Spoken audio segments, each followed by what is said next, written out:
even know whose program it was. So I'm real happy about that. It's good to have you. And this is really something else.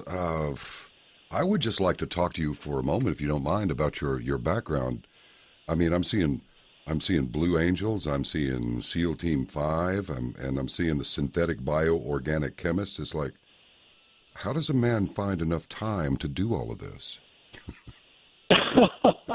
Well, I guess it's because I'm the ultimate opportunist. My luck really found me. I didn't pick this path.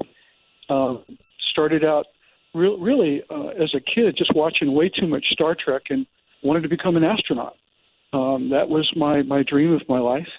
And so when I had the opportunity in college, I studied sort of the ticket to the aerospace program, which was manned space at that time to the moon, which is what I was really interested in.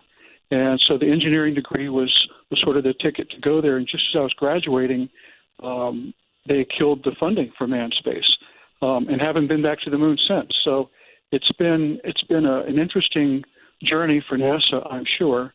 But for me personally, I had to kind of rethink what I wanted to do, because I really didn't want to design rocket engines or other kinds of things like that. So I went back to school, got another degree in synthetic bioorganic chemistry, because that was the ticket to my next parallel interest, which was medicine. And at that time, chemistry was a really important part of pre-med curriculum.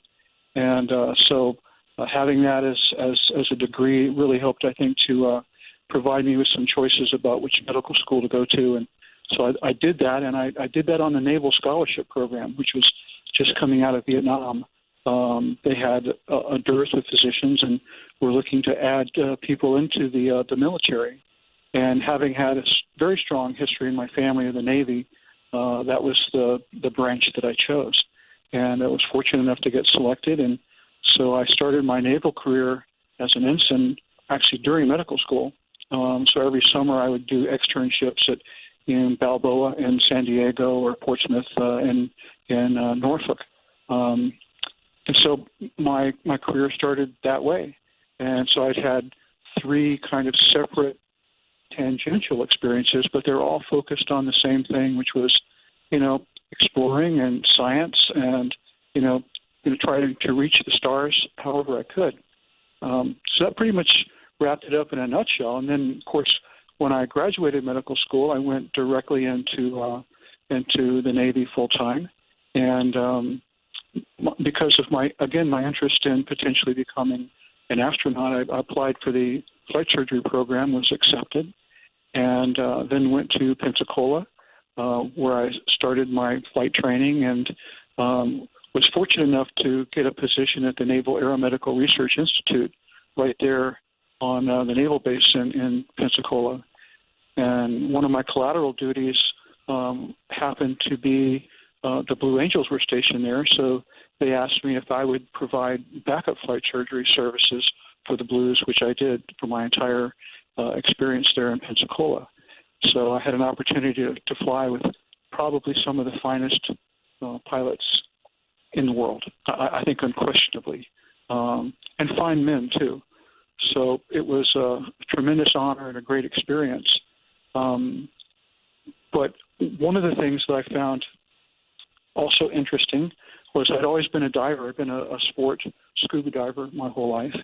And I had an opportunity to go to Panama City to get a diving certificate and to be able to run the decompression chambers for the Navy. And they were doing some very interesting profiles, some very deep and very long profiles, which is where I had my first encounter with SEALs. And I developed a relationship with them, and some of the guys asked me to come out on a temporary duty basis as the TDY to go to San Diego, which I did on multiple occasions, and worked with them doing all kinds of crazy stuff that the SEALs do. And so that was my experience. And I had planned actually to do and apply for the astronaut program as a mission specialist coming out of the Navy. And I had all these various tickets. I mean, as a dive officer and as a flight surgeon, and chemist and engineer and physician, and they heavily recruited me. And then, of course, Challenger grew up, and that sort of scrapped that ambition. So I retired and went in, because at the same time I was running emergency rooms, and ER was my specialty. And so I came in private practice, and for about 10 years in Tampa, in the Tampa Bay area, I ran some of the largest level 1 trauma centers here in the area until 1993, when I retired from patient care medicine, only to pick up and begin a career in the business of medicine, which has been very interesting and led me down a lot of different paths, and allowed my wife and I reformed a bunch of companies and taken a couple of them public. And it's just been a very interesting process. I really look back as very blessed, having had all of these experiences, and led me to where I am today. Interested in a lot of different things with a lot of different kinds of expertise. Some things I think I'm more skilled at than others, but I guess I'm a dilettante in a lot of things, and very seriously in a few. Yeah. So that kind of brings you up to where I am today. Well, I know what is conspicuously absent, which from what you've been saying is, now, do I understand this to be 2 Chief of Naval Operations commendations? I did. I had the opportunity to do some very interesting things along the way. And again, I guess it's the inventor in me. I think inventors are born. I think we're hatched. and that kind of a mindset of always looking at problems and demanding to come up with solutions. And there were 2 very glaring holes in the military medicine side of things. And one of them was a completely antiquated alcohol, drug, and rehab kind of a program that they had set up literally in the 50s that had not been updated for about 30 years. And so it was woefully inadequate, certainly to meet the needs of the modern Navy at that time, where, guys are stressed, and alcohol and drugs are unfortunately a big part of people that have stress and live in crisis and are pushed to the max. So the Navy needed to have that rebooted, and I took that on. I took that project on myself. I got a chance to be flown around to all of the major drug and rehab centers that the Navy had at the time, and I visited with the people and put together a program and completely revamped the entire manual medical department for the alcohol and drug rehab. And as I read it about 5 years ago, it still had not been updated since I did it. It could use it, believe me, but no one has, I guess, picked up the mantle to take it forward. So that work is still in place.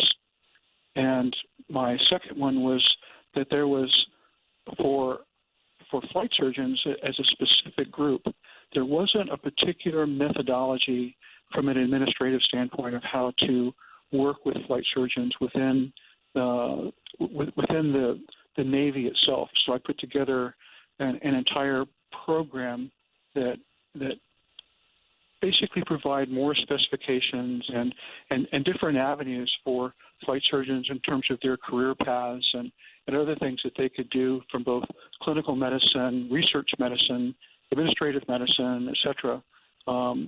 And it delineated a lot of the requirements and things like that for guys to go into, because there was nothing before, and it was completely hit and miss. And this allowed a little bit of concrete to sit around those kinds of career paths. And for both of those things, for the rehab program and for putting together the flight surgery program like I did, CNO gave me I didn't seek it. My CO thought it was worthwhile, and he submitted those for me, and those were granted and awarded before I left. Gotcha. Let me ask you this. I think you've really you've touched on it 2 or 3 times, but just kind of obliquely, or is it obliquely? I can't remember. But what's the chief difference between aviation medicine and regular medicine down here on, with your feet on the dirt medicine? Wow. It's a vastly different kind of an environment. I was thinking it might be. I remember the first day in flight school. Our instructor stood up in front of all of us, and there was a mixture of flight surgeons and pilots in training. And he said, flying is not dangerous, as a lot of people might like to think. It's just inherently intolerant of error. And that stuck with me my whole life. It's not dangerous. It just doesn't tolerate error very well.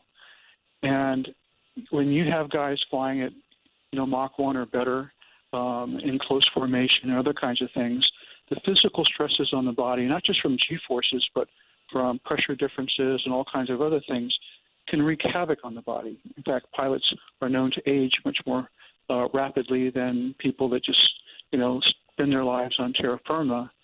And so my job was to make sure that my guys were always fit and ready, and that their fitness reports were in place, and that they were in top physical shape. You absolutely have to be in top physical shape, specifically to fly in the jet environment.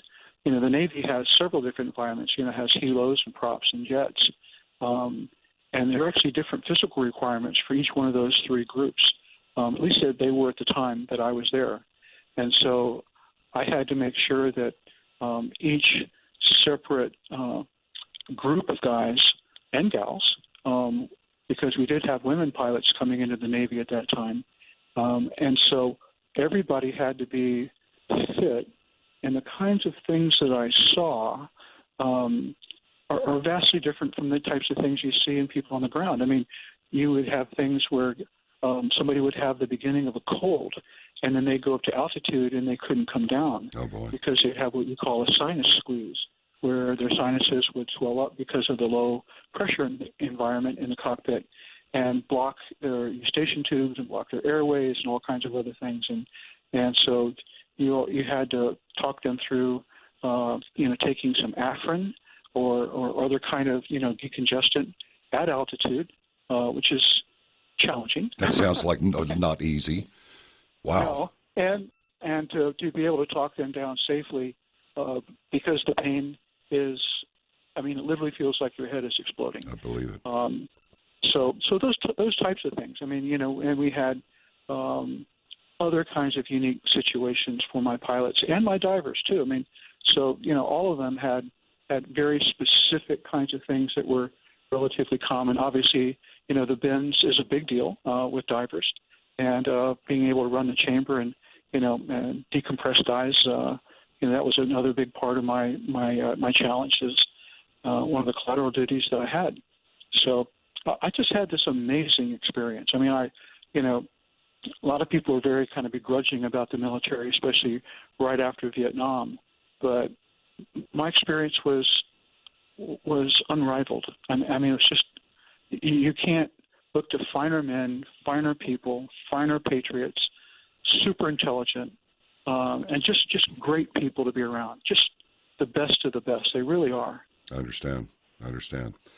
Well, now, some people out there are wondering,